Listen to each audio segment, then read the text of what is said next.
you'll never get to a stage where the person you're explaining to will understand it as well as you do, but you can get to a stage where they understand why this is valuable and give you permission to sort of move forward.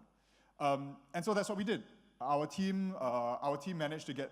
We had a ministerial visit one day to our office. We weren't even on the agenda. He had various other sort of things, and we sort of sat, in the pantry, waited for him to like pass by, and like grabbed him for like half a moment, and be like, "Hey, why don't you take a look at this prototype that we built?" And he was like, "Oh, that's pretty cool. I want that. Why don't you go talk to some people about getting this built?" And so we did. And that brings us back to sort of like the first point, which is we prototype before pitching.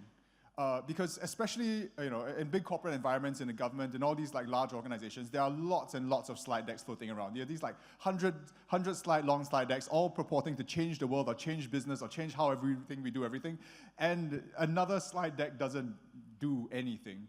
It's much easier to argue that something is possible when it's already real. When you have something that someone can touch and feel and demonstrate that this is something that is actually going to happen, getting buy-in from there becomes much, much, much easier. And so we were pitching this idea, we were going back and forth, they were concerned about costs and enforcement and how we rolled this out. The big breakthrough happened when we went from, actually nothing to do from our part, but when the government decided to raise the price of parking from 50 to 60 cents. As you can imagine, because you're using paper systems, everyone now had all these old coupons that were now useless, and they were very mad about that. And everyone now had to buy all these new coupons, which are out of stock, and they were very mad about that too.